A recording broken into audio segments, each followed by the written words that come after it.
నమస్కారం. సత్య టీవీ వార్తలకు స్వాగతం.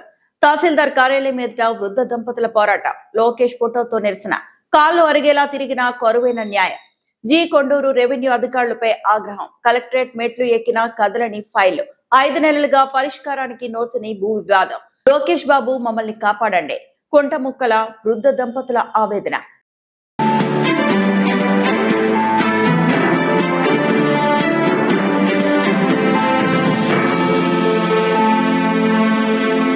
అధికారులు ఉన్నది సమస్యలు పరిష్కరించడానికా లేక బాధితులు మరింత క్షోభకు గురి చేయడానికా?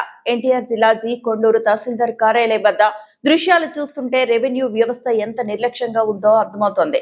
తమ భూమి కోసం, తమ న్యాయం కోసం కాళ్లు అరిగేలా తిరిగిన ఒక వృద్ధ జంట చివరికి విద్యా ఐటీ శాఖ మంత్రి నారా లోకేష్ ఫోటోను పట్టుకుని కార్యాలయం ముందే బైఠాయించారు.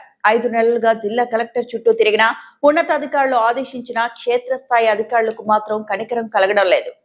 వయసు పైబడింది, కళ్ళు సరిగా కనిపించవు, నడవటమే కష్టమైన స్థితి. కానీ తమకు జరిగిన అన్యాయం వారిని రోడ్డు మీదకు తెచ్చింది.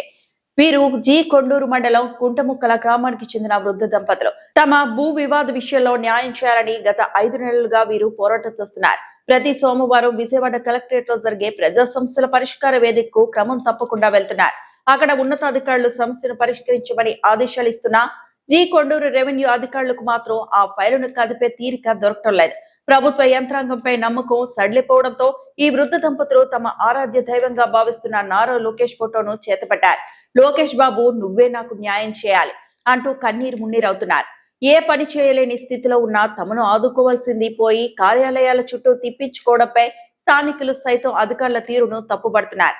ఉన్నతాధికారుల ఉత్తర్వులకే దిక్కులేకపోతే సామాన్యుడి ఫిర్యాదుకు విలువేముందని మండిపడుతున్నారు. న్యాయం జరిగే వరకు ఇక్కడి నుండి కదిలేదే లేదని ఆ వృద్ధ దంపతులు భీష్మించుకుని కూర్చున్నారు. ఒకవైపు ప్రభుత్వం ప్రజా సమస్యల పరిష్కారమే లక్ష్యంగా పనిచేస్తుంటే క్షేత్రస్థాయిలో ఇలాంటి అధికారులు ప్రభుత్వ ఆశయాలకు గండి కొడుతున్నారనే విమర్శలు వ్యక్తమవుతున్నాయి. ఇప్పటికైనా జిల్లా కలెక్టర్, స్థానిక ఎమ్మెల్యే స్పందించి ఈ వృద్ధ దంపతులకు న్యాయం చేస్తారో లేదో చూడాలి.